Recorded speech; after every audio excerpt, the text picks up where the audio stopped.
Voilà, fidèles téléspectateurs, chers internautes, Mbote Pai Bozali, Ezalaka Esengo Mingi Kokutana, Namosele Nzambe, évangile je suis le Kamba Kunz, ko solola, Maematali Biblia, ko solola Maematali vie, o Esengeli na ba Christo ba Landa. De l'autre en mois de novembre, Wapi Otozo Kende, tout droit vers la fin de cette année 2022, o Wapi Ezaki na bevenema nyonso. L'équipe moni bon aussi positionnement top position et église ezanengeni par rapport à ba fléau au monde ezolekela lelo tozomona nengeni makambo ezosalama tomoni nengeni basi bazobalana tomoni mibali tina Congo ekoti eza susu na potote eza su ya kobata mate ou ke na supermarché na restaurant okuti ba homosexuel bavandi baza inquiété te. Bongo, bana on a payé au monde à basambela na l'église, baza ba protocole, ba kambi. Lelo église est comme un niveau nini bisoto uta qui même na délivrance il y a ba famille na domaine ya mariage. Voilà fidèles téléspectateurs, toutes ces questions ba préoccupation pe mituno nyonso. Toso langona invité na bisoto lobara. Second souffle n'est pas simplement une émission, mais c'est une mission qui dit à convier à son serviteur. Et vraiment c'est je suis Mbote Nayo. Mbote journaliste. Merci pour la disponibilité. Na mesanaka kotuna question oyo parce que tous arabatou na lobara la santé spirituelle d'abord va comment jusque là. Oui, c'est ce que nous veillons. Ndenge toujours veiller na santé physique na biso, il faut les sans auto, il faut seulement checking, il faut nini olati sango bien.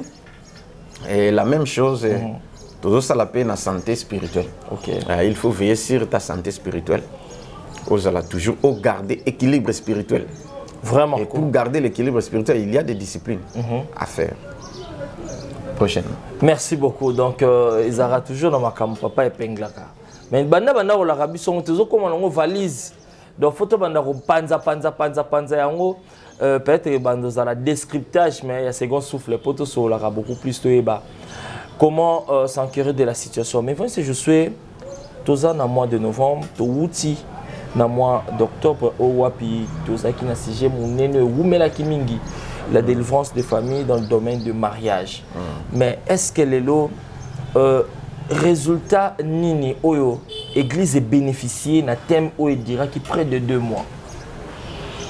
Merci beaucoup. Nabi ke yoza journaliste et puis bato média bango yo bazoko landa biso bato baza derrière les caméras autour bango balekisana no moi ba résultat pour nangai na kolobake résultat ezali positif. Oui. Na ba pourcentage rosa na ba pourcentage na koloba 70%. 70% ba résultat il y a la délivrance de familles dans le domaine du mariage, mais dis-moi en image pour babara TV za radio té. Faut mona na ki mon ami so poto ndima. Tant tout mon maman mikata témoigner, fallait que rota la mikata on a sur qui mamba solo to lokuta. Donc c'est comme souffle comme ça nango yangwana, rien que la vérité, nous prenons que la vérité. C'est parti avec cet élément. OK. Sœur kombona ni pe utiwapi et puis nzamba sa nini? Voilà, interprète ça. Na osangisa. Na oloba lingala ndambu, na oloba pe portugais pour que vou falar cadre lingala, vou misturar cadre português. Para todo mundo entender. Akoloba moke portugais alobe moke lingala. Pour vous comprendre. Como nanga Sheila na kenda Angola na 2007. Na sali eu acho que 15 ans. Como na Sheila a kenda Angola na 2007, a sali 15 ans na Angola. Mas mobali nanga aza pasteur. Nayebi papa te, mas mobali nanga nde ayebi na internet.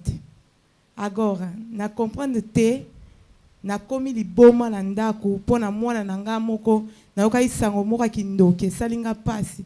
Naza mutu na sambelaka après et compliqué nga na pandi ndako nanga na pandi ba téléphone na bato. Lokwa to tekaka, to futi ba téléphone, mas na comprendre te depois vi aqui Yesiko a comprendre était à pandi ba téléphone ba makambo te obo ayao aye na Congo l'église même mais na yebi na noté à lobité bato ba ye na ya a pessoa que me trouxe aqui é meu marido. Mutu ayaki na ye na église eza mobali na ye. O nome dele é Pastor Don King Lusala. Pasteur Don Lusala. Agora ele conhece essa igreja aonde? Moço vive no nosso quintal. Ayebi église oyo eza na ndeko moko azako vivre na lupango na bango. O nome dele é Pastor Julien. Kombo na ye Pastor Julo, interpreta pé. Ele que nos trouxe aqui. Yende mutu ayaki na bango. Agora, quando ele trouxe nós aqui, meu marido gostou. Ye siko ndenga ayaki na bango awa mobali na ye alingaki ye makasi Pasteur Julien. Agora, ele como gosta desse pastor, alingaka pasteur o mingi, ayokaka ye na internet. Ok, mobile na ye alandaka papa na biso soso lokamba na internet alingaka ye makasi me amona aye te boye fara Yango tolalaki na se wana. Mas babimisi biso après não sei quanto dia, babisinga brisque na église natika omona pasteur te. siko père basali ye baservice awa abimi brisk ti ndenge azongi lwanda amona père boye na miso. Eloko mabe ntango babimisinga nazalaki na posa kobima te, bamemi nga na liloba, batiki nga bilamba, balongoli nga bilamba pa pasteur, batiki nga mutakala na liloba. Après mama na biso aboyi nazonga lisusu awa, bato nyonso bakokanga nga bazoboya kozongisa nga awa. Nake nazongi na Angola na liboma bakeni nga mpe mbaso, nakomi na Angola.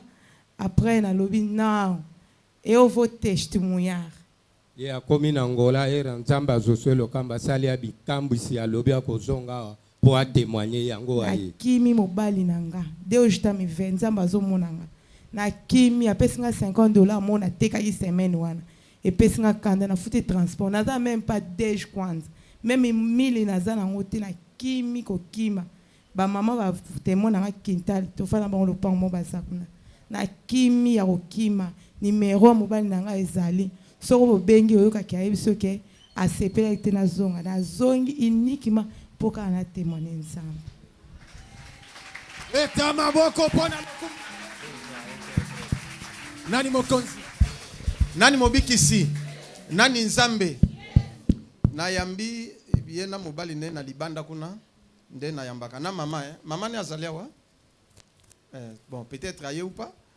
Nayambi bango na mwana ya yepe o balobaki ke aza misala mabe na bondeli po na bango nzambe asali bikamwisi.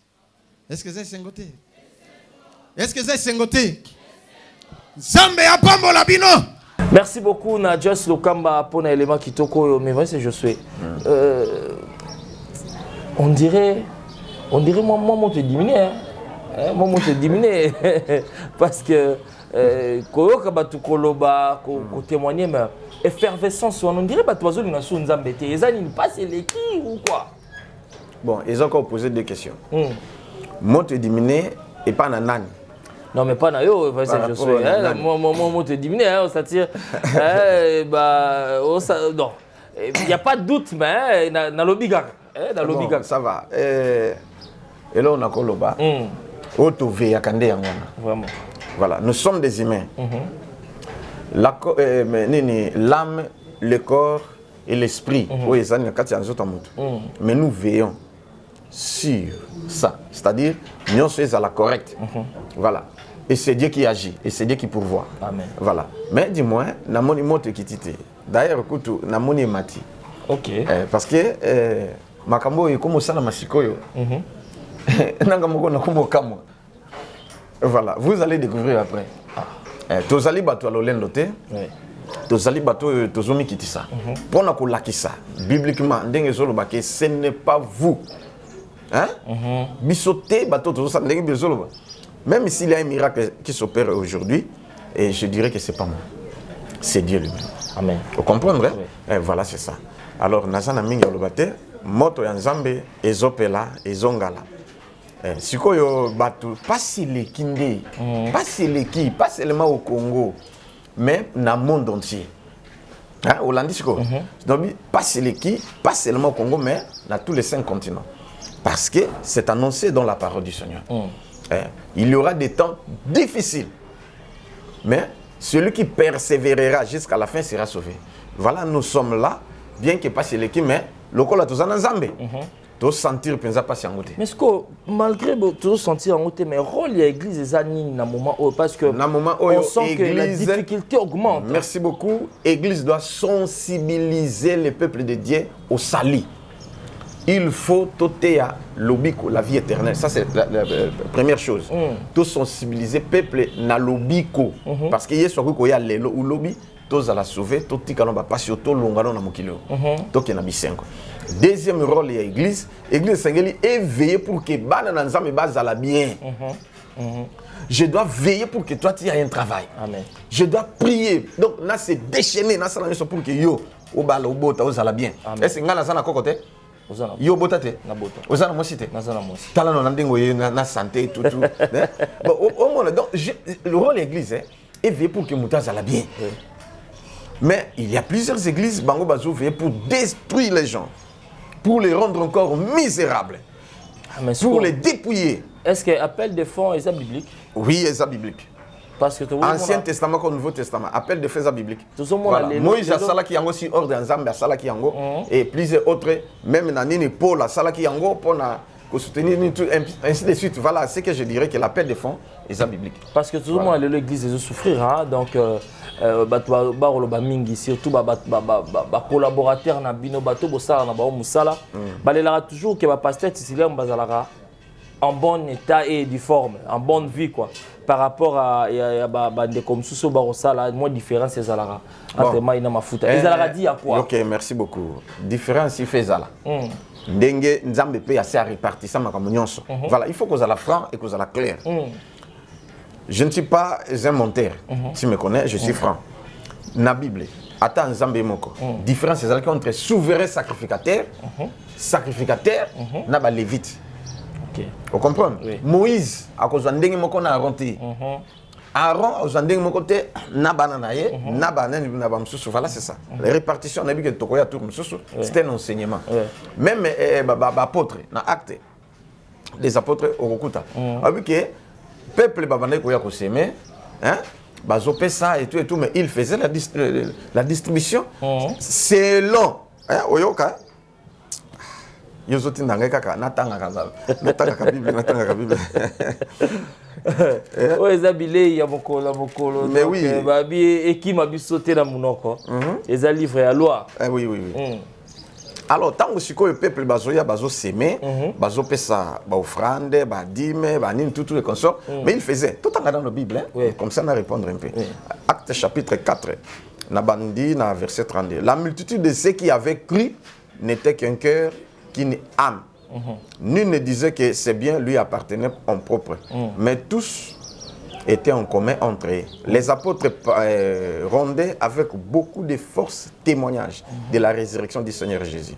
Et une grande grâce reposait sur tous, car il n'y avait parmi eux aucun indigent.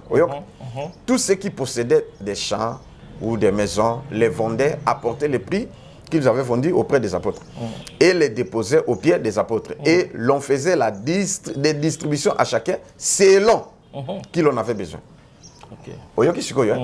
Donc, bazo semé, bazo pesa et tout, ainsi de suite par l'apôtre. Mais bazali ko ça la distribution selon voilà hiérarchie. Valère il y a hiérarchie dans Pierre a ozandenge moko nanenite parce que ba pilier bazalaki misato. Pierre, Jean et Jacques. Donc ba misato. Bakozwa ndenge moko te na Bernard, topé na Tadé, topé na André, topé na Nan. Et puis il y a encore autre chose, c'est comme ça. Et la même chose aussi aujourd'hui.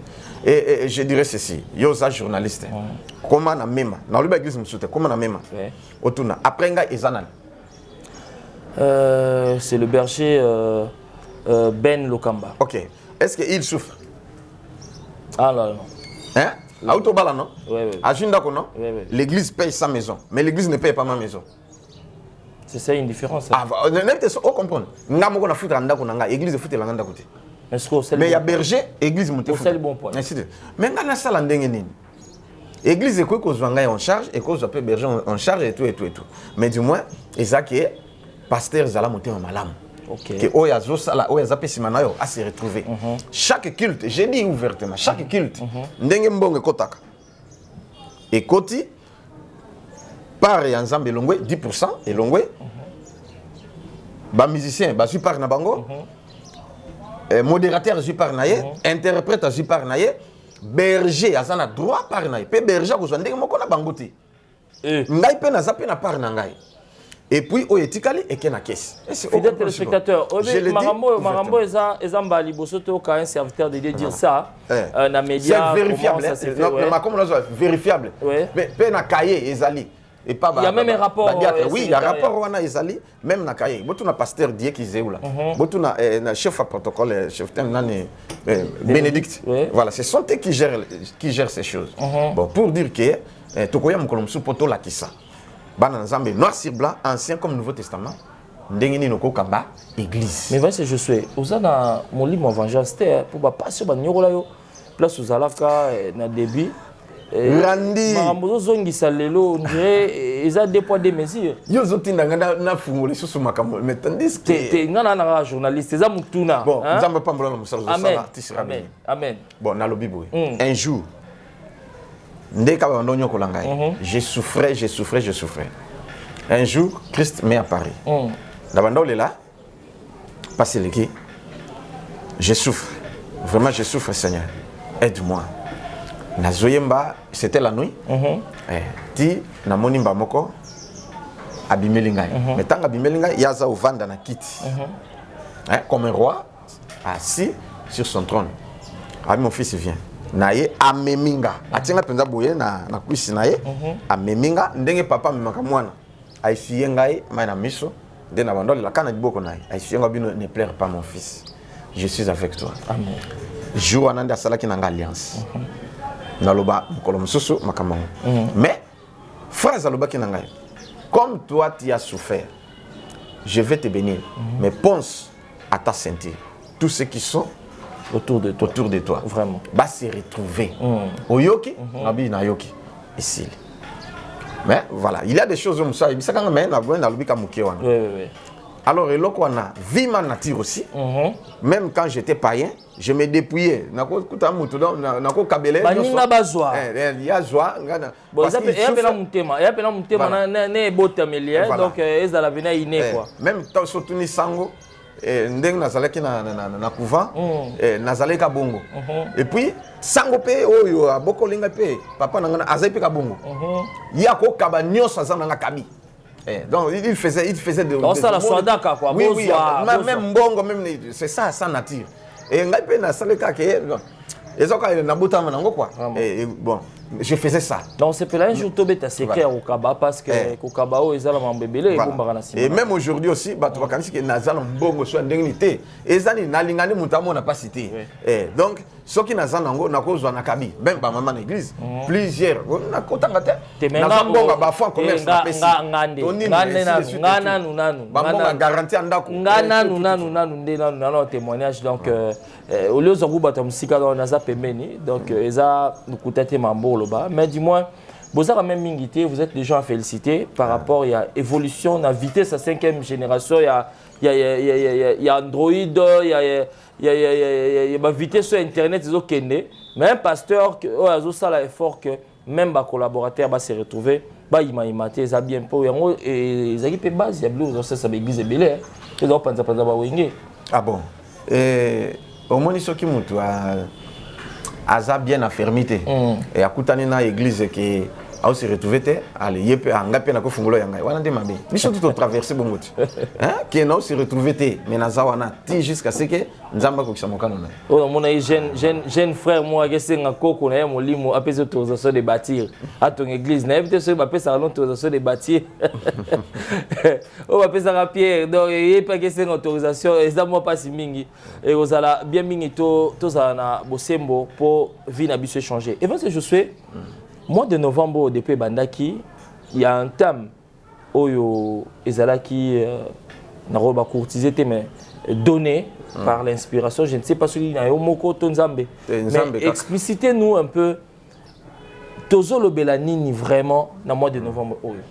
Merci beaucoup. Avant il y a ko répondre ndengina répondre ndeko moko oya posaki mutuna quoi ya salineti ke ngai excès de zèle et nini ceci cela or il ne faut pas ba vitesse les katé yango avant ya ko lobalikambo Même il y a des commentaires, commentaire, avant il y a des commentaires.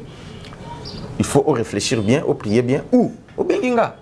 Si vous avez un message, on peut répondre facilement. Parce que namoni aza, bon, n'habite soit moi si vous mobile, à serviteur ou servante, mais du moins aza na connaissance ya bana mike. Aux au début, ata okuza mukolo, mais na zungi so penza na école primaire. C'est que na ko vandi sona te yayo. C'est pourquoi na zope sata verset moko. Tanga ya lubibo. Nga na sali kilte ba ange, na zo invoquer ba ange, si de suite ba ange bazali nene ba serviteur ndenge moko na biso et c'est là patata tout ndenge a commenté, il a beaucoup parlé. Bon voilà. Alors pour dire que tout ça la kilte ba ange te. Hein? Tout ça la paix nene invocation incarnation ba ange te. Non. Voilà, ils ont idolâtrie. Voilà, je prêche la vérité biblique. Et puis, je suis dans la sainte doctrine. C'est ça ce que moi j'insiste. Au cours salir image nanga côté wana te wana na recadrer on azon na zela. Même débat na condiment tout ça la débat na yo. Pour dire que bange ndenge nzamba sala biso boye. Bange bazala ba fils de Dieu te. Oui. Bazali ba serviteur de Dieu. Oui. Mais biso le ba fils de Dieu à l'image de Dieu lui-même. Biso. Entre fils et serviteur, yo zanani na mwana musala na yo mwana. Le chien clair. Le chien clair. Mwana musala ko pesa nani ni fils akopesa mwana musala hors de terre. Asala likambo. Autine. Voilà. Alors, totanga na Bible. Ata verset moko pona tokota. Psaume chapitre 35. Tanga verset 5 à 6. Joa Bible ngo. Psaume 35. Ah oui. Verset 5 à 6. Psaume 35, versets 5 à 6. Qu'il soit comme la balle emportée par le vent. Oui. Et que l'ange de l'Éternel les chasse. Que leur route soit ténébreuse et glissante. Et que l'ange de l'Éternel le poursuive. Oui.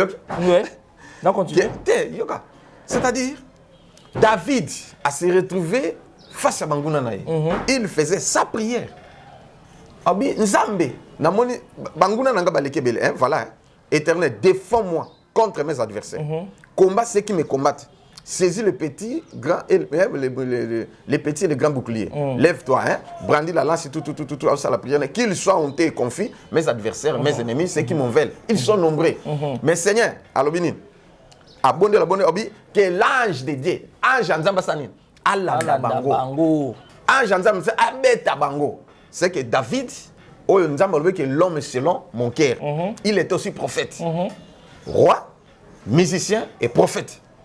C'est quoi ça la prière? Ange Nzambe, Landa Bango, Beta Bango. Ange Nzambe, Landa Bango. Bon, yes, so aboy bangelou. Est-ce que awa asala qui adoration à ange? Non. Je ne peux et je ne pourrai jamais adorer un ange. Parce que c'est mon serviteur. Bien que l'Apocalypse, il est mon compagnon d'œuvre. Azan pour la kosungangai. Accompagnon à Moussala Nangai. Mais je peux faire cette prière, maman, ou papa, ou frère. L'ignorance est zalaka bien té. Et à poser sous question, excès des ailes, est-ce que Nazana nini pour Adam, pour na po ya Adam. Mais ngana ko ebisa boye. Et là qu'on a fait bisayo. Motokoma nalbakaka de Genèse ti tokoma nanine. Oya koma mutu non Moïse. Les 5 livres de Moïse. Ya koma. C'est quoi aibaka ndeni? Makambo ya Dana Eve bakila bango tout. Il n'avait pas existé à l'époque quand même. Il n'était pas là. Oui. Hein? Abraham azalaka peut-être Moïse pas azalaka. Ba siècle guerre na baké bombu l'Égypte ti na désert. Nzamba ye koloba na ye. Comment? Voici ce qui s'était passé, le monde était comme ça et tout. Nde akomi atindeli biso. Est-ce que yo omonata elongia Yesu? Est-ce que omonata ange? Bon, moi j'ai eu la chance. Hein?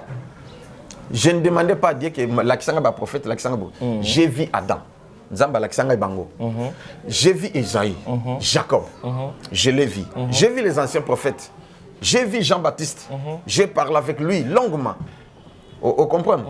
Et plusieurs autres prophètes. Nabi nyon sauté, mais on Nzamba l'accent. Et ce que Dieu m'a montré. Et je peux le dire aussi. Parce que ça une révélation, et ça spirituelle, et ça physique. Donc, pour il fallait que na iPhone au kangaba photo, kuna au kangi bango photo, oye nango, bosali ba selfie, po na boule na lolo les ala peut-être bongo bongo total la série ça nene. Neti beno lo baki na mona Yesu abimela ngai. Auto bimela leki na yawa, moi na 5 ans. Avant de te à couteau, moi na 5 ans. Yesu abimela. Le o l'accès image. Vraiment. Tout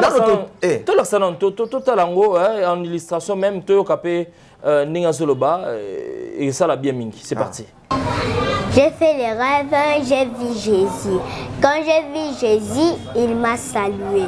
Quand il m'a salué, il m'a dit viens, on part au ciel. On est parti au ciel. On commençait à prier. Quand on a fini de prier, on chantait. Et puis quand on a fini de chanter, Jésus m'a remis. C'était sur les rêves. Et puis j'ai vu papa, il m'a dit, moi je t'ai pas trouvé, tu étais où? Et puis moi je lui ai répondu que j'étais au ciel avec Jésus. Et puis il m'a répondu, ah oui, moi aussi je vais beaucoup prier. Et puis je me suis réveillée, sale. Sikoyo. Nano na teite na église. Et le côté nano eleki, nzamba la kisinga que nous voulons voir Jésus. C'était mais Bobby que mutu il faut amona nzambe. Si personne non, si quelqu'un voit Jésus, sa vie doit changer. Et sikoyo na beti li solote mais moi na butu Yesu abimeli. Azui akeneti na ciel. Oui. Ala kise makambo tout aye kozonga. Eza makambo susu alobité. Pour devant la caméra. Ça un peu crispé. Makambo amoni. Yann Moutola Msanga bon, il reste ici dans la mouki mais papa, je vais te parler avec quoi? J'ai vu Jésus. Quoi? J'ai vu Jésus. Comment tu l'as vu? Mais il tremblait. Il était venu me prendre. Quand je dormais dans un rêve, il est venu, il m'a salué, il m'a pris et puis il m'a mené au ciel. Et à l'obi makamon titi ngabi oh. Ndé na bondé le pont va chez ton grand frère. Ndé yaya asanini azui-moi image. Bon sikoy. Olobani. OK, bon bah peut-être des intricages, vous pesi moi na maloba loba, moi na 5 ans. Tala na OK pesi maloba loba. Voilà. Mon petoko la rako ah. Voilà. Et thème na biso oyo nzamba pesi ezali nous voulons voir Jésus. Et ngana ko bonde la kenzambe pasa la ndeko oyo ngalinga ne batatembe bongo. Amona ye. Omona Adam. Omona pe Yesu. Ouais, akoli sona molimo po uzana bébé, okola pe na molimo. Kokoma ba bêtise te. Bon, to finité hein. Omi kiti simba la moko. Voilà. Tezara ko recadrer parce que c'est important na vie tant mutazana libungi to égarément. Faut expliquer. Tuna mutuna voilà ko tuna ezali sumute. Ouais. Atanga na tunaka. Soit na moni pasteur moko ateli kambotu na soit apesi numéro na obengai. Soit yambite na tiki message. Au moins na répondre ngai. Et c'est tout. Et non na kena ba commentaire na bani ko finge mbala moko oza imatir oza igare nini tout.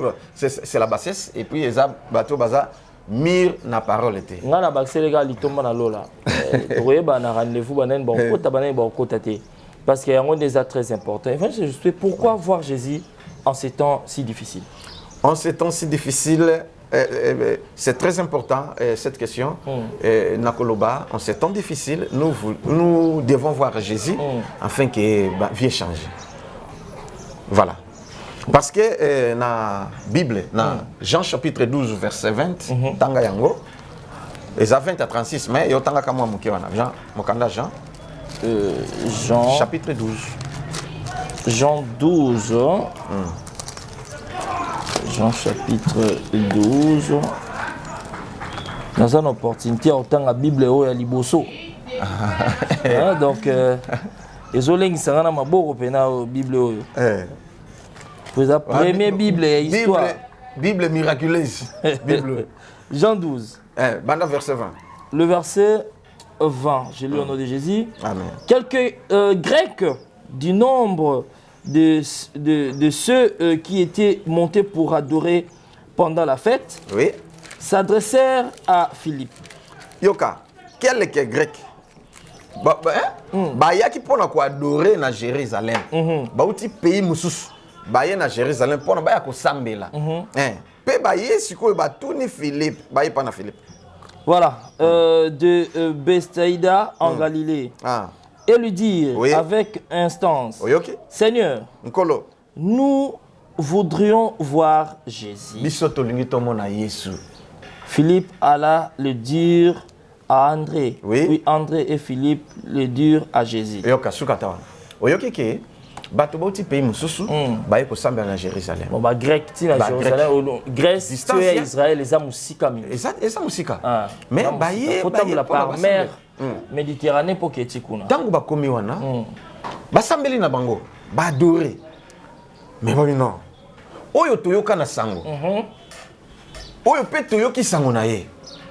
L'homme de Galilée, Jésus-Christ de Nazareth, le sauveur de l'humanité. Puis surtout son akaka beto moniete. En tout cas, il faut ton monaïe. L'homme qui mérite l'adoration. Celui où tu es pour toi adorer. Il faut ton monaïe. Nous voudrions voir Jésus. Mais pour le voir, ils sont passés par Philippe et André. Ndebaki ko signaler Jésus. Jésus et leur vie était changée. C'est pourquoi ngai nazo répondre na question na yo que en ces temps de la fin, en ces temps difficiles, on doit voir Jésus pour qu'il change nos vies. Vous comprenez? Parce que ngai pe awa na Kinshasa na monaka Yesu. Mais nazaleka ko souffrir. Tant on a Katsi Braza, vous connaissez l'histoire. Oui. Kuna na Braza, ayebi melangai. Mais melangai comment? Tozalaki na ba veiller de prière. Bon. Ba veiller ngo ezalaki lokola ke nazana esika olala te. Parce que biska na kitaki na permanence, maman Lupango alingaki prière o ngai na osala te. Alingaki a prière ya pasteur ba pasteur titulaire wana na berger Silas. C'est le Kamba Kunz. Osa nini yo?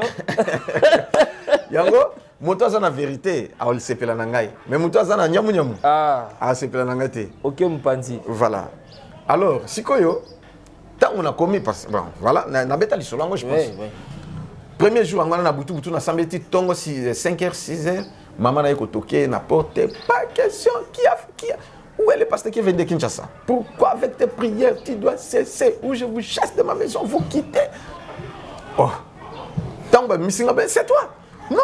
Moi je crois que non mais ah quand c'est que na zasu munene ndenge su ndeni. Non, pas yote nanda pour ngate aboya. Ou tu ne fais pas tes prières, tu arrêtes avec tes prières. Là, c'est comme ça calme. C'est comme vous pas na OK. Ndé sala que to que sambela na nini na église. Donc na passé boutou na église. Église pe portail ezate le pont non clôturé pour les ndako pe ezate. Nambula. Alors le ko ezana bâche, c'est OK, to bondeli ti soko mbule ye. To continue à katia bâche, to mi finiki bâche. Et ce mbule ezate allez to longoli bâche.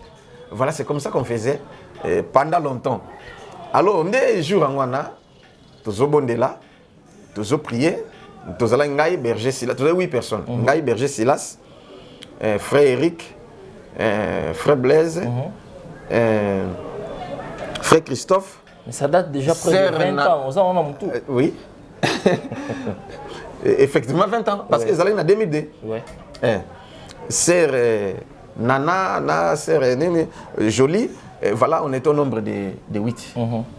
Alors, ngai pe mutu na diriger prière souvent pe zaika ngai to tie bango ba fandi ngape na fandi ngai na ba nanga nde na otinda nzembo ezate to lali na butu to sambela nga na zotinda ba nzembo na zotinda sije to sambela siko na otinda penza nzembo oyo penza na imbaki na bossa na pete j'ai une bonne mémoire Yahweh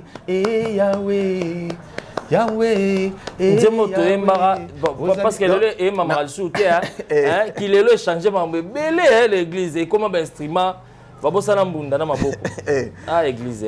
Alors ngape naza quand même bien puisque na betra mbunda na ba mais wana na obeta te na obeta maboko to yemba nga na otina nzembo sikona mona mbala moko nga na oyemba mais na omona mundele moko aoteya foule bato ebele mais nga na se retrouver na première rangée. Estrade de Sukawa, ya za likolo, ya estrade oteya, nga shikoka, na rangea liboso bato baza ebele na rangea liboso ngai siko na se retrouver wana siko oteya mais siko maloba zoloba nini personne ne peut voir Jésus et sa vie rester la même. Si quelqu'un voit Jésus, sa vie doit changer. Voulu ou pas, sa vie doit changer. Déjà qui m'alerte mon robot. Si on t'a le babongo, na la tomboli musapi. Pour na ebisaye ke nga na mona Jésus na Kinshasa. Vous comprenez ce que voilà, c'était ça. C'est qu'on a tomboli musapi, atalinga yasi micro, atalinga. Ah oui frère, qu'est-ce que tu dis? Ngalobi, moi j'ai vu Jésus à Kinshasa. Alobi, oui, c'est vrai. C'est vrai. Tangoloba, c'est vrai à vie Jésus. Le quoi kake. Le quoi ni beta pa. Nanga ina bango nyonso. Ezate ke nini. Bango ba mona eloko na te, mais ngani mutu na mona mais tango lumière ne éclaté, pa. Nanga ina bango nyonso, na biso nyonso tout partait boum. Beaucoup. Tokui. C'est quoi Jésus a bimi pa. Si autant abîmé, je devais comme mort. Donc, il y a souffle sili, na kei. Si autant Jésus a tiebo, tableau bimi, il y a commis ma cambo, na ivina ma cambango, na koloba mukolo mususu. Amen. Nde, aïe bisingai. Bon, moi na loba ma cambo susu, ezate. Oye, wana to koloba. Eza un secret. Mais, bateau bazalaki, nanga, bango ba poussani ba kimi. Frère, Yesu abimelie. Na yo kanase. Na yo kabamona se. Bazuganga Yesu abimelie. Et je vais qu'à 5 minutes. Pour Zalaki na montre oh na talaki erot oh to komaki avant plus que avant la tina na talaki. To komi je pense ba 2 heures c'est combien c'est une. Ce qui n'a pas sanité. Siko tango et à disparaître paf. Donc il souffle zongi. Eh, mon teme beta na talibo ah. Donc, na yena vandi prière to continuer avec ça. Donc somo nangai surtout somo na bango pe pesi bango somo. Voilà. Alors, pour na kolobake après wana, au monde kaneka milaki ngana, après wana na ebisio ba miracle yaki ko salama ya kusakanate. Ba prodige yo kaka. Moi na ya 5 ans né aveugle, donc 7 ans né aveugle. Ya moi si. Et nazote ya stani berge sila ça na sima pona ayamba bato soki akwei toni voilà c'est na ndenge zalaka parce qu'on a obondela pona bato nde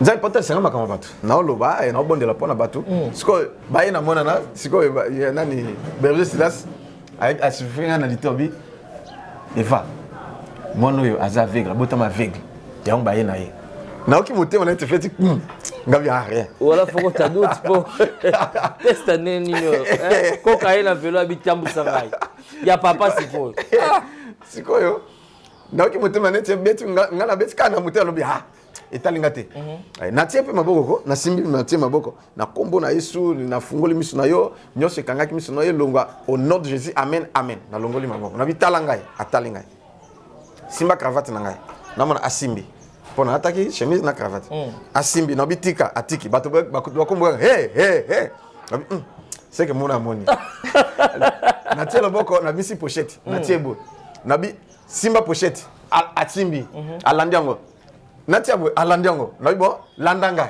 na kimambango bale ye na sima église voilà. Amen. Donc on a produit salama il y a même 20 ans passés. Oui, oyoke nanga moke lekela kinga.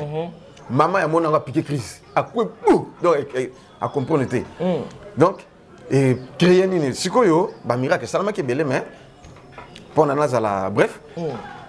Église na soir na kutaki ezalaki ba 8 personnes, 10 personnes. Bon, na dimanche 20, si exagéré, c'est 25. L'église a progressé. Bon, tant qu'on a les pasteurs ne voulaient pas qu'il y ait un article en chair. Il y a un interprété, on a modéré, on a bêta monde. Et si tout ce temps, il va y avoir un petit temps où il y a un article de l'église, allez. Et veille, on écoute. Et voilà, après ce qui passe. Ne si quoi yo yeso bimilanga si quoi aller. Na teya ki teme kaka qui est Jésus-Christ. Temo na teya ki. Qui est Jésus-Christ. Ne si quoi yo miracle salami église elongwe na 30 personnes ou 25 personnes Et comme qui en a moko na près de 250 200, personnes. voilà. 250 personnes. Quand on a séminaire on a moko on a sali ils allaient à 5 jours. Et surtout à l'époque bah tu on dit difficilement hein. Où t'es tant au bout Na biso ba miracle saklante. Ouais. Ndesiko ngam ko na monique même na boye na évangile tout dit tout ah non na monique non, il y a quelque chose. Moi na lo baba miracle c'est ça mais du moins un grand changement. Et si gars ça c'est banara donc senti pena que présence na bando sala. Alors c'est comme ça que ti na ko sala succès makasi na Brazzaville. Et nazo saluer frère hors la loi Katche oyaza champion kuna frère Gabi na moi c'est maman mami on passa bisika bozali nzamba pambola bino parce que bango ba yaki na église bazali ba partenaire penza kolia nanga tout ezali pas frère nzamba pambola vraiment voilà et puis ti na ningepe nzamba yaki ko bimelanga lisusu abi maintenant tu rentres à Kinshasa j'ai encore une autre mission à faire avec toi. Ta mission ici, c'est terminé. Niveau nzamba tombola kingai. Non, mon tonneau, tu n'as pas si na komi bien. Na komi simba bi bambongo na komi. Bazon sosko na luboa. Retour au Bercail. Na résister à quel me l'inconnu. Na résister à quel misu à quel obela berger Silas. Berger Silas a gardé a bomba po. A mon accès na ki église Mubulu. Ne ayo lo bananga bon si tu veux pas rentrer, tu vas rester seul. Ah, et là, on a des banques qui sont là. Ah, natikanga moko te. Na pesa communiquer na église, église nyoso babol. Kaka frère hors la loi, frère Gabi. Na soina yende yemu tasunga ngai na mbongo na ko traverser na zonga koto. Nde na yozonga na ngai. Voilà pour dire que phrase oyo il y a personne ne peut voir Jésus et sa vie rester la même. Si quelqu'un voit Jésus, sa vie doit changer. Amen. Mais s'il voit Jésus, même dans une vision, même dans un rêve, même dans un songe, même physiquement, et sa vie ne change pas, c'est que Mouton a un problème. Abingangai, non, c'est ce qu'il faut faire, et puis, à un moment, un miracle. Mais voyez, c'est juste, tu soupe bayebisa bango que non, na moni okutani na Yesu, mais en soi y était mutamoni ba moni lié. Sikoyo, tant que résolution en les athées, Yesu ko mutabongo au PCA paramètre ni. Ah, mais il faut consulter le prophète. Il y a des gens qui ont dit que na Yesu. Si vous avez dit que ya moni okutani na Yesu. Bon tout na papa, au moni nakutani na Yesu na ndenge nini. Na ndoto, na réalité, to na nini. Parce qu'il y a plusieurs façons okutana na Jésus. Okutana pe na Jésus mais éviter que ça Jésus. Mais bilo tu okutana na Yesu, expliquez biso non po au moni ngana na temba ba Israélite, o pena ba saka Moïse po ani nzambe falo bana yo bisoté. Il y a une question. Se présentera que c'est moi Jésus. Tout les aragnini pour y baguer Yesu pour tout le monde a été au total dans un film. Ce sont des acteurs au bazar vivant il est l'eau. Dites-nous un peu pour image Yesu sont ils on ne comprend jamais. À l'obaranini que c'est moi Jésus à se présenter pour y baguer ou comment les aragnini. Bon et beaucoup t'en naie. Et surtout pas naio particularité ça pas naio parce que oui, je dirais ceci. Kokutanana, Jésus, il a la capacité de porter n'importe quelle forme. Ok. Voilà. Donc, on a pouvoir à Zanango, sur Tangina, Philippiens, chapitre 3, verset 21. Tanga.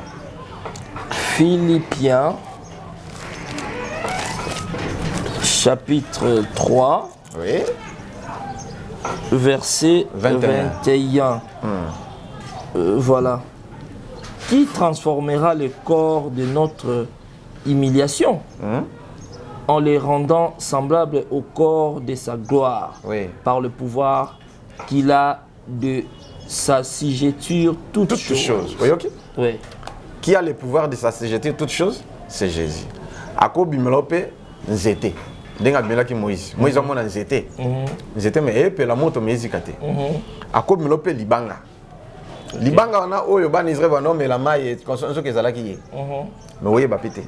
Akomilo abimikoko. Akomilo pe mwasi, akomilo pe mobali, akomilo pe nyama, au mona lion, toni ainsi de suite. Donc il a la capacité de s'assujettir toutes choses.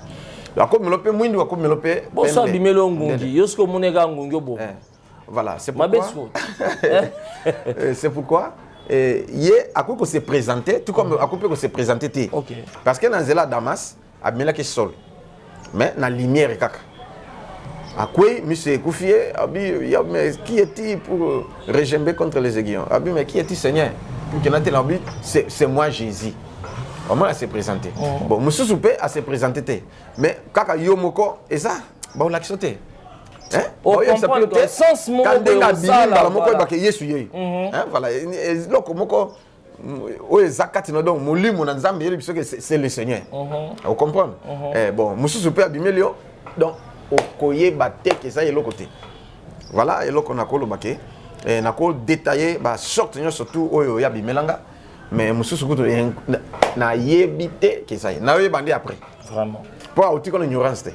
Là c'est une sincérité hein. Au moins c'est une vérité et ça te que abimaka na image mon po batu belé ba yebi Yesu. Eza wazara na suke belé na ba tiara na ba miranda. Hein? Ba teka raeti na ba montre partout par-ci par-là. Yesu ngo wana ezara na ngo pe yeti. Donc Yesu za na forme oyo wana rara ba yebele on est comme ici na niveau tout so alobo alingara na bombi. Non le baté. Et va je souhaite continuer parce que nous voulons voir Jésus est important. Oui. Mais batu belé pe baza pene ya Yesu, baza pene ya bato ba mona Yesu, baza pene ya basale ya Nzambe basale ya Yesu. Ba vie ezo changer te, makambo ezo bongana te, ezanini. OK. Nzambe azalaka na ba lolenge na ye ya komema makambo. Parce que na Isaïe alobi vos pensées ne sont pas mes pensées, vos voix ne sont pas mes voix. Donc il suffit qu'à comprendre, donc à faire comprendre yo et ce qu'il veut. Au marché na droiture na nzela ya Nzambe, ta vie va changer. Plusieurs ba vie na bango zo bongate parce que ba otambola malamu te. Il faut toloba, il faut qu'on le dise. Voilà, question na isa bien parce que belé ba zo changer te, vie zo changer te, ba mona Yesu mais et le côté. Baza pembeni ya moto mona Yesu, vie changer te parce que bazo komema vie na ndenga mabe. Il se méconduit. Vous comprenez? Baza loko la Géasi pembeni na Élysée. OK, azana ye nganga nzambe, il lui serviteur, mais il était monteur, voleur, assoiffé d'argent. Au moins c'est quoi? Voilà. Zaloko bazala pembeni na Moïse, mais ba opposant. Mais ils étaient là, mais ils s'opposent à Moïse. Tout ce que Moïse disait, ils étaient là. Il y a des gens comme ça. Ndena lo baboye kuna di alaksani alongwa kuna nini tout papa. Si peut-être d'autres sont des monteurs, mais quand même, moi je ne le suis pas. Voilà. Si il y a des faux, il y a aussi des vrais. Voilà. Alors, connaissance sur Nazanango, n'a pas été toloté. Mais Nzamba lobi tomi kumisa ke, abi komi kumisa na bojina yote. Mais mi kumisa parce que yebi Nzambe, yebi ngai. Ngano mi kumisa pour na yebi Nzambe. Voilà. Pour batum soupe ba Bible ko le kangai. Na l'équipe bongote. Bible nous connaissons comme partie, nous prophétisons comme partie. Mais je me glorifie d'avoir connu le Seigneur et je le connais et je le vis. Voilà na betitol. Vraiment. Mais zate senga na moni ende na l'équipe te, ezani ngolo asalingai. Amen. Voilà vie ezo changé parce que ce sont des pécheurs. Ils se comportent mal. Hein? Bazo marcher ma bé. Voilà. Bazo tonga no musala nzambe mais azapembe na musala nzambe. Bako kendeli bosote. Ndaka musala nzambe masolo le ranakati yo kebe ton libanda. Poza nini? Bon, aux na même église mais aux autres église ici. Et ainsi de suite. Donc ta vie ne va pas changer. Au moins vous sali 15 ans d'église, 20 ans et l'autre côté, au longue aucune église mususu. Ndengo kekuna, tu as un problème, maman tika na sungayo. Frère, papa, tika na sungayo. Kotia na otembete, mais réfléchir bien pardon makamna zolo. Au cause de la permet nganga nzambe, topé mosali na nzambe. Mais yondo se comporter mabe. Mais attention, les communs mortels des hommes ce sont des erreurs. Je dis bien attention. Parce que mosala nzamba za mutu. Nzoto eza nzoto. Akoki ko sala lisumu. Akope ko beta libaku. Akoki pe ko kwesama. Mais soki yo ozana mosala nzambe. Oyo ki abanga kanzambe. Mais arrivé ki akui et arrivé que toi sali souma ezaka ka ikobote masuma eza belé oui ata sali kobo ata sali na kui akwe ko telema azongi na nzela yosko comme son sujet mais yoso kinde okomi ke yende siko komi lité ya na yonde ye ainsi de suite consort yondo komi ko critiquer ye ko panzer sango mabe tout il y aura un problème OK spirituellement et au moins ki ata o mataki okita qui trahira toujours. Vous comprenez? Et toi aussi tu seras trahi. C'est la loi de la nature. Ah voilà, c'est ça. Donc peut-être naïbi mosala nzambe moko abando finga baninga naye. Ti ba pasteur impidike ba divorcer ba tiamino maboko te. Ni tout. Ami wana za ye mo centre. OK. Mais tango sikoyo baninga ezala kinde ya ko divorcer mais yaye et comme il y a ba crime. a divorcé wa balia botia qui même kokota na banganga. Au moins si go yelo ka bando finga muninga et yele fois combien? C'est pourquoi il faut avoir la sagesse pour bien marcher avec le Seigneur. Amen. OK. Tambola na miss mais kotamba na mon côté. Vraiment parce que kiungulo yo topé mesurer baninga. Yo be ba kozwa yo ba ko matsa likona. Attendez nga na za. Omona ke na linga mingi ko finga basala nzambe te. Oui. Mais na lingani ko soutenir bango na prière. Que nzambe si possible mosala oyo azonga ta na nzela. Soki naza na tante ou nazuma kokita kokutana na ye. Mais na ko fuka mabolongo na bondeli pona ye. Mais soki ki aza vraiment totalement égaré. Dieu peut me dire aussi parce que Samuel a bondeli pona Saul. Nzambe quand est-ce que tu cesseras de prier pour cet homme? Je l'ai rejeté. De Samuel atiki. Et si nzambe a sali bongo, lokola sali pe na bamususu awa na Congo, na bondela mais nzambe ti arrête. Et s'il na tiki na ngai, aza déjà égaré ici. Mais misusu pe omona ba azongi na nzela nga nzambe merci parce que zongi si mosala na nzela. Vraiment. Alors ezaki important ko sola likambo nous voulons voir Jésus. Yesu poto mona ye ezana ba principe oyo senga et salama poto mona ye en œuvre surtout. Et bien c'est je suis programme est explicité parce que monsieur tout ça on vraiment en retard. Nous a presque la fin du mois mais programme est d'abord pour la fin en mois novembre. OK. Fin en mois novembre programme est tozakaka na ba culte na ba prière. Soki mutu ozana nini problème au benginga na ba numéro nanga yangwana na obondela pona yo. Mais soki ke ozwinga te otiki message na ko répondre yo. Ba msu urgence ngamoko tu na obenga nde ya kobenga. Voilà, j'ai fait ça. Mais ceux qui ont moins à répondre peut-être non a commis un message noté mais je vais toujours répondre. Voilà. Mais programme na biche ezali toza na jeûne ya 21 jours. Toza la jeûne ya Daniel. Oh nzamba salaki na Daniel on sala na biche. Kasi c'est le 12 c'est que toli andunda. Mais jeûne à Daniel salaki de 21 jours. OK. Voilà. Toza na jeûne ya Daniel dans le sens que Tobandoli Andunda, Tolia Missunité pendant 21 jours. Donc pendant 21 jours. Mais ça on peut bien pour la santé, hein, Missunisa Mabe. Hein. Oui, oui. Trop Missunisa Mabe. Oui, oui, oui. Ah voilà. Toza na jeune à Daniel, Tokobanda le 5 décembre. Oui. Dites aussi ça, le 25. Du 5 au 25 décembre, Tokobanda Kolia na après culte. Hein? C'est-à-dire 19h. Tubandolia ka Ndunda, Pondu, Madesu, Wangila, Mbwengi, Mayebo, Mbinzo, Makelele, Pose. Makelele ya musunité. Ya musunité. Voilà. Webi, bon, ils ont musunité. Oui, oui. Voilà. Voilà, c'est ça. Mais Moussounion, so Thompson, Likayabo, Nyamazamba. Nyonso ezale ombisi tokolia yango te. Et puis pour na biso masanga na biso ezala ka ba secret na ba ji. Tokomela JPT, tokomela P secret te.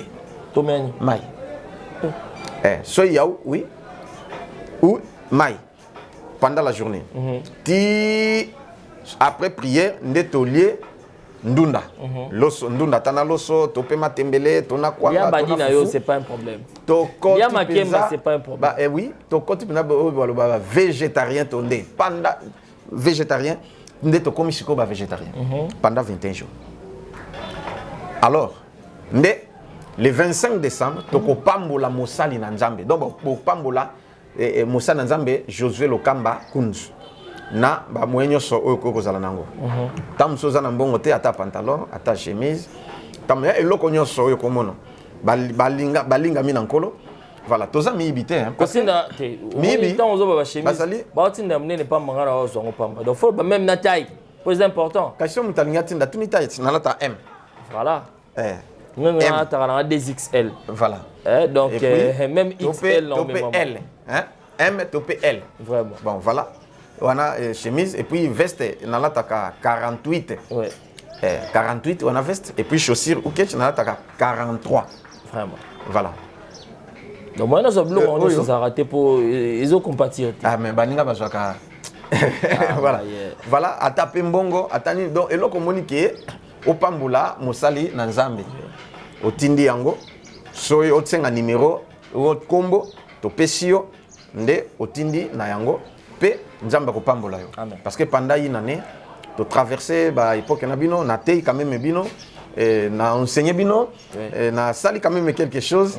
Attends, mon miracle était mais tu as reçu quand même quelque chose de la part de Dieu, de ma part. Voilà, c'est pourquoi Galates chapitre 6 verset 6 à 10 et l'objet que hein, oya zote ya yo évangile, azali pe na droit. Au Kabola pe, oyo zanango na ye. Et c'est alors que les pambole koya. Amen. Voilà, ndenge na sengi. Et puis nzambe ko se manifester kati na bo nyonso ba kusunga ngai. Amen. Bako ba kusunga bo le sangai, bo lat sangai, bo pambola ngai. Li pamboli na ngai pe ko quitter la bino. Amen. Nzambe pambola. Voilà, c'est ça ce que nous organisons. Voilà, donc OK, dans le mois de décembre pour tout continuer parce que vu le programme est sous le 25 décembre. Pendant les 21 jours on a to bando sambela tous les jours. Ouais.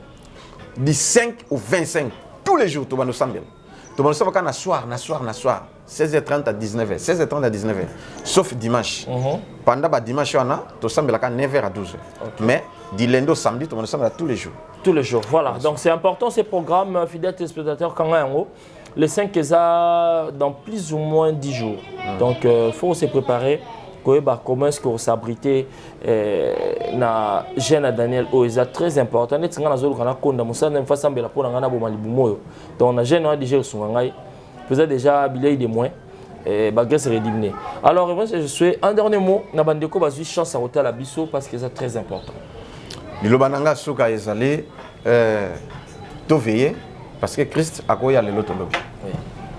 Tous à la distraction te. Et puis na sengeli sus l'amour.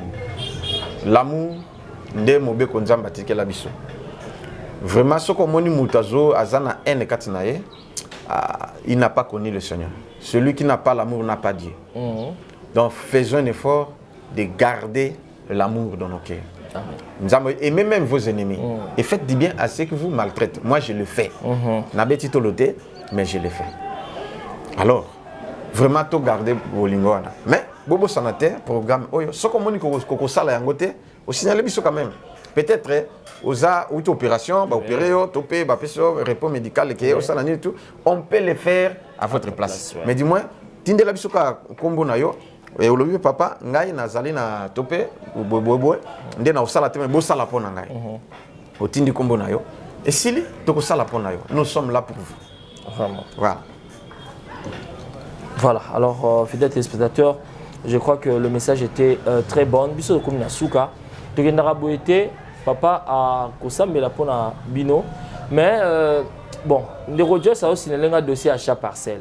Nga la ligne à chaque parcelle papa zongo vraiment en considération. Pour moment lobby ango atiki, lobby ango atiki, mangambeleki tellement belé, mais nous allons consacrer ça dès le début de l'année prochaine à second souffle. En tout cas, faisons la numéro à compte et à chaque parcelle les important d'ailleurs qu'on affiche les bisons pour l'église fait comme on a le pont officiellement et tout ce qui va au foot là parce que vous footez là vous bungisi mise en valeur salami à monique vous comme si on qui tourne teki pas si bisons tout monde donc les gens qui tournent je crois que vous allez mieux mieux je suis une prière même une courte prière pour n'avoir des coups bazana ba problème bazana mitungisi bazolo la solution il y a le sambo bon ba kuta na liba kuma la mkozoyo. Une prière pour tout quand merci beaucoup. Na likambasha parcelle na sengine de kobo contribuer. Bana nzambe boza wapi. Balinga mina yesu boza wapi. Voilà. Et place ba bonne chose ezali, place yo église et santu ya nzambe. Bato ba sala net kani, mais bato ba escroquer bino ba $5,000, ba $8,000, ba 500, ba nini tout. Mais après avoir regretté que c'est ma question mais ce que c'est bien voilà, ne résistez pas. Ne résistez pas, c'est l'œuvre du Seigneur. Amen. Et contribuer, même si tu avais donné, tu peux aussi donner parce que tu as comme $20,000. Mais on a besoin de $250,000, même plus pour notre somme, même 3 parcelles jumelées et puis tu tonga et que ça pour le coup na Yesu. Voilà. Bon, ce qu'on a un problème et si tu veux, Zamainayo, Simba je peux te opérer de na Simba aussi maboko na ngai et belé ba témoigner na ba délivrance surtout tout le cas et belé alors on ne sera pas tout diffusé parce que ça n'a pas tout sur moins tout diffusé bango asengi ça dans l'anonymat to juka témoignage mais to lexa yango te il y a des gens comme ça bon oya c'est pel que les cas et les qui nango édifier bateau nzambe pas ko pambola yo voilà na bonde Zambé ya Abraham nzambe ya Isaac, nzambe ya Israël, oza wapi nayebi ete ozali vivant pe oza présent, ozali na ngai poza na biso, ose manifester sikoyo na bo nyonso bazolanda ngai. Au nom de Jésus, miracle est opéré. Onction nzambe elata mafuta wana, onction nzambe elata mayona. Au nom de Jésus-Christ, et comme ici, au pakola, au mela, au vivre, guérison miracle. Nzambe bo nyonso basimi maboko na ngai, onction kote la bango. Na kobonesu makambe fungwama, réussite kota, ozwa permis, ozwa mikanda, ozwa musala ya bien, ozwa mbongo, obala, obota, kaka ndingo sima boko na ngai. Guérison miracle et landa vina yo. Maloba na ngai ezala scellé par le Saint-Esprit. Et salama bongo, aucun esprit ne peut résister. Et l'ange de l'Éternel alanda banguna na bino, abeta bango. Na kobones Christ. L'ange de Dieu azala tout autour na bino pour défendre bino. Maloba na ngai eko kisama na kombo na Yesu. Amen. Amen. Donc, c'est important. Ange de l'Éternel, Aya. Akokisa. Makambo, mission, batinda salapona yo. Tu adorais ange? Tu adorais ange. L'année prochaine. Merci à l'équipe technique. Merci à vous, fidèles téléspectateurs, chers internautes, Bozala qui branché Kolanda Bisso. Ils auront toujours essayé. Ça a été en tout cas au côté du mois de décembre parce que c'est important de continuer. Nous voulons voir Jésus. Et déjà, depuis que le miracle est au Banda, c'est important surtout déjà dès les 5 Génébandi. Bye bye.